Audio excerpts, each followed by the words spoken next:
प्रस्तावना। वस्तुतः मनुष्य त्रिगुणातीत है तथा माया के प्रभाव से ही उसे अपने सच्चित आनंद स्वरूप की विस्मृति हो ऐसा भासित होने लगता है कि मैं शरीर हूँ। दैहिक बुद्धि के आवरण के कारण ही वे ऐसी धारणा बना लेता है कि मैं ही कर्ता और उपभोग करने वाला हूँ, और इस प्रकार वह अपने को अनेक कष्टों में स्वयं फंसा लेता है। फिर उसे छुटकारा का कोई मार्ग नहीं सूझता। मुक्ति का एकमात्र उपाय है गुरु के श्रीचरणों में अचल प्रेम और भक्ति। सबसे महान अभिनय करता भगवान साईं ने भक्तों को पूर्ण आनंद पहुंचाकर निज स्वरूप में परिवर्तित कर लिया है। उपर्युक्त कारणों से हम साईं बाबा को ईश्वर का ही अवतार मानते हैं, परंतु वे सदा यही कहा करते थे कि मैं तो ईश्वर का दास हूँ। अवतार होते हुए भी मनुष्य को किस प्रकार आचरण करना चाहिए तथा अपने वर्ण के कर्तव्यों को किस प्रकार निभाना चाहिए, उसका उदाहरण उन्हें लोगों के समक्ष प्रस्तुत किया। उन्होंने किसी प्रकार की दूसरे से स्पर्धा नहीं की और न ही किसी को कोई हानि ही पहुंचाई। जो सब जड़ और चेतन पदार्थों में ईश्वर के दर्शन करता हो, उसको विनयशीलता ही उपयुक्त थी। उन्होंने कभी किसी की उपेक्षा या अनादर नहीं किया।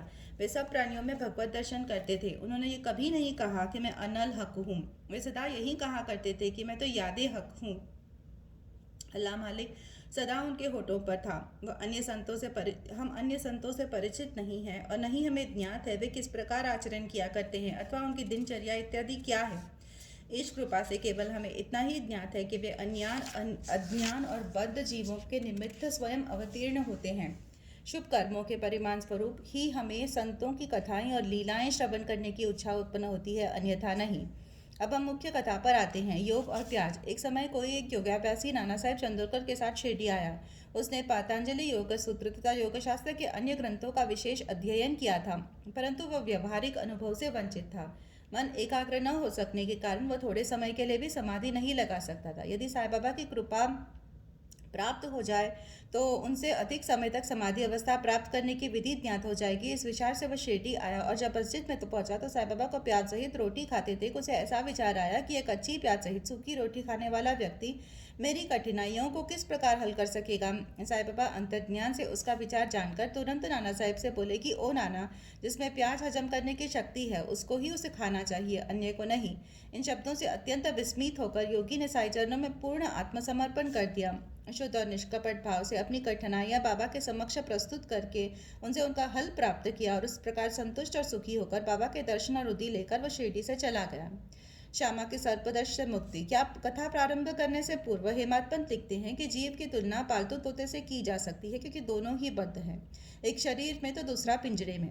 दोनों ही अपनी बद्धावस्था को श्रेयस्कर समझते हैं, परंतु यदि हरि कृपा से उन्हें कोई उत्तम गुरु मिल जाए और वह उनके ज्ञान चक्षु खोलकर उन्हें बंधन मुक्त कर दें तो उनके जीवन का स्तर उच्च हो जाता है, जिसकी तुलना में पूर्व संकीर्ण स्थिति सर्वथा तुच्छ ही थी। गत अध्याय में किस प्रकार श्री मिरिका पर आने वाले संकट की पूर्व सूचना देकर उन्हें उससे बचाया गया, इसका वर्णन किया जा चुका है। पाठक वृंद अब उसी प्रकार की एक और कथा श्रवण करें। एक बार श्यामा को विषधर सर्प ने उसके हाथ की उंगली में डस दिया। समस्त शरीर में विष का प्रसार हो जाने के कारण वे अत्यंत कष्ट का अनुभव करके क्रंदन करने लगे कि अब मेरा अंतकाल समीप आ गया है।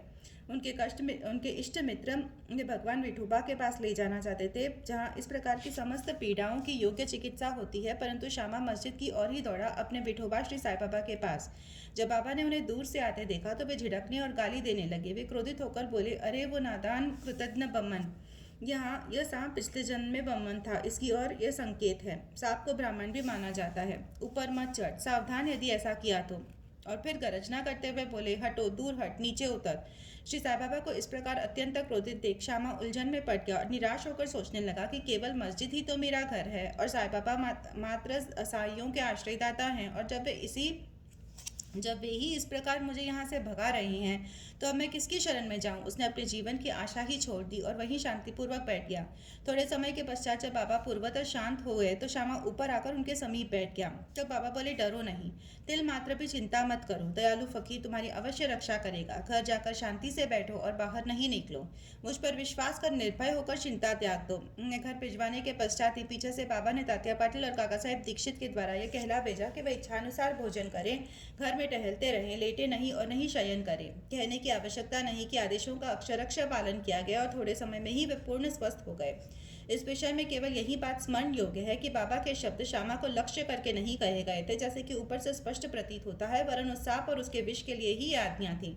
अन्य मंत्र शास्त्रों के विशेषज्ञों की तरह बाबा ने किसी मंत्र या मंत्रोक्त चावल या जल आदि का प्रयोग नहीं किया। इस कथा और इसी प्रकार की अन्य कथाओं को सुनकर साईं बाबा के चरणों में यह विश्वास दृढ़ हो जाएगा कि यदि मायायुक्त संसार को पार करना हो तो केवल श्री साईं चरणों का हृदय में ध्यान करो। हैजा महामारी विषुचिका। एक बार शिरडी विषुचिका के प्रकोप से दहल उठी और ग्रामवासी भयभीत हो गए। उनका पारस्परिक संपर्क अन्य गांव के लोगों से प्राय समाप्त सा हो गया। तब गांव के पंचों ने एकत्रित होकर 2 आदेश प्रसारित किए। प्रथम, लकड़ी की एक भी गाड़ी गांव में नहीं जाने दी जाए। द्वितीय, कोई भी बकरे की बलि न दे। इन आदेशों का उल्लंघन करने वालों के मुखिया और पंचों द्वारा दंड दिया जाएगा। बाबा तो जानते ही थे कि यह सब केवल अंधविश्वास ही है और इसी कारण उन्होंने इन हैजा के आदेशों की कोई चिंता नहीं की। जब ये आदेश लागू थे तभी एक लकड़ी की गाड़ी गांव में आई। सबको ज्ञात था कि गांव में लकड़ी का अधिक अभाव है, फिर भी लोग उस गाड़ी वाले को भगाने लगे। यह समाचार कहीं बाबा के पास तक पहुंच गया। तब वे स्वयं वहां आए और गाड़ी वाले से गाड़ी मस्जिद में ले चलने को कहा। बाबा के विरुद्ध कोई चूचपाट तक भी न कर सका। यथार्थ में उन्हें धुनी के लिए लकड़ियां की अत्यंत आवश्यकता थी और इसीलिए उन्होंने वो गाड़ी मोल ले ली। एक महान अग्निहोत्री की तरह उनने जीवन भर धुनी को चैतन्य रखा। बाबा की धुनी दिन रात प्रज्वलित रहती और इसीलिए वे लकड़ियां एकत्रित कर रखते थे। बाबा का घर अर्थात मस्जिद सबके लिए सदैव खुली थी। उसमें किसी ताले चाबे की आवश्यकता नहीं थी। गांव के गरीब आदमी अपने उपयोग के लिए उसमें से लकड़ियां निकाल भी ले जाया करते थे, परंतु बाबा को इस पर कभी कोई आपत्ति नहीं की। बाबा तो संपूर्ण विश्व को ईश्वर से ओतप्रोत देखते थे, इसलिए उन्हें किसी के प्रति घृणा या शत्रुता की भावना नहीं थी। पूर्ण विरक्त होते हुए भी उन्होंने एक साधारण गृहस्थ का साधारण लोगों के समक्ष प्रस्तुत किया। गुरु भक्ति की कठिन परीक्षा। अब देखिए दूसरे आदेश का भी बाबा ने क्या दुर्दशा की। वह आदेश लागू रहते समय कोई मस्जिद में एक बकरा बलि देने को आया। वह अत्यंत दुर्बल, बूढ़ा और मरने ही वाला था। उस समय मालेगांव के फकीर पीर मोहम्मद उर्फ बड़े बाबा भी उनके समीप ही खड़े थे। बाबा ने उन्हें बकरा काटकर बलि चढ़ाने को कहा। श्री साईं बाबा बड़े बाबा का अधिक आदर किया करते थे, इस कारण वे सदैव उनकी दाहिनी ओर ही बैठा करते थे। सबसे पहले वे ही चिल्लम पेते और फिर बाबा को देते, बाद में अन्य भक्तों को। जब दोपहर को समय भोजन परोसा जाता तब बाबा बड़े बाबा को आदरपूर्वक बुलाकर अपनी दाहिनी ओर बिठाते और तब सब भोजन करते। बाबा के पास जो दक्षिणा एकत्रित थी उसमें से 50 रुपये प्रतिदिन बड़े बाबा को भी दिया करते थे। जब वे लौटते तो बाबा भी उनके साथ 100 कदम तक जाया करते थे। उनका इतना आदर होते हुए भी जब बाबा ने उनसे बकरा काटने को कहा तो उन्होंने अस्वीकार कर स्पष्ट शब्दों में कहा कि बलि चढ़ाना व्यर्थ ही है। तब बाबा ने श्यामा से बकरे की बलि के लिए कहा। वे राधा कृष्ण माई के घर जाकर एक चाकू ले आए और उसे बाबा के सामने रख दिया। राधा कृष्ण माई को जब कारण का पता चला तो उन्हें चाकू वापस मंगवा लिया और श्यामा दूसरा चाकू लेने के लिए गए, किंतु बड़ी देर तक मस्जिद में नहीं लौटे। तब काका साहेब दीक्षित की बारी आई। ये सोना तो सच्चा था, परंतु उसको कसौटी पर कसना भी अत्यंत आवश्यक था। बाबा ने उनसे चाकू लाकर बकरा काटने को कहा। वे साठे वाड़े से एक चाकू ले आए और बाबा की आज्ञा मिलते ही काटने को तैयार हो गए। उन्होंने पवित्र ब्राह्मण वंश में जन्म लिया था और अपने जीवन में वे बलिकृत्य जानते ही न थे। यद्यपि हिंसा करना निंदनीय है, फिर भी वे बकरा काटने के लिए उद्युत हो गए। सब लोगों को आश्चर्य था कि बड़े बाबा एक यवन होते हुए भी बकरा काटने को सहमत नहीं है और ये एक सनातन ब्राह्मण बकरे की बलि देने को तैयारी कर रहा है। उन्होंने अपनी धोती ऊपर चढ़ा फेटा कस लिया और चाकू लेकर हाथ ऊपर उठाकर बाबा की अंतिम आज्ञा की प्रतीक्षा करने लगे। बाबा बोले, अब विचार क्या कर रहे हो? ठीक है, मारो। जब उनका हाथ नीचे आने ही वाला था तब बाबा बोले, ठहरो, तुम कितने दुष्ट हो। ब्राह्मण होकर तुम बकरे की बलि दे रहे हो। काकू साहब चाकू नीचे रखकर बाबा से बोले कि आपकी आज्ञा ही हमारे लिए सब कुछ है, हमें अन्य आदेशों से क्या। हम तो केवल आपका ही सदैव स्मरण तथा ध्यान करते हैं और दिन रात आपकी आज्ञा का ही पालन किया करते हैं। हमें यह विचार करने की आवश्यकता नहीं कि बकरे को मारना उचित है या अनुचित, और न हम इसका कारण ही जानना चाहते हैं। हमारा कर्तव्य और धर्म तो निसंकोच होकर गुरु की आज्ञा का पूर्णतः पालन करने में है। तब बाबा ने काका साहेब से कहा कि मैं स्वयं ही बलि चढ़ाने का कार्य करूंगा। तब ऐसा निश्चित हुआ कि तकिए के पास जहां बहुत से फकीर बैठते हैं वहां चलकर उसकी बलि देनी चाहिए। जब बकरा वहां ले जाया जा रहा था तभी रास्ते में गिरकर वह मर गया। भक्तों के प्रकार का वर्णन कर श्री हेमात्पंत यह अध्याय समाप्त करते हैं। भक्त 3 प्रकार के हैं, उत्तम, मध्यम और साधारण।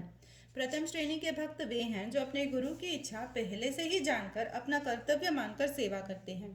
द्वितीय श्रेणी के भक्त वे हैं जो गुरु की आज्ञा मिलते ही उसका तुरंत पालन करते हैं। तृतीय श्रेणी के भक्त वे हैं जो गुरु की आज्ञा सदैव टालते हुए पग पर त्रुटि किया करते हैं। भक्तगण यदि अपनी जागृत बुद्धि और धैर्य धारण कर दृढ़ विश्वास स्थिर कर तो निस्संदेह उनका आध्यात्मिक ध्येय उनसे अधिक दूर नहीं है।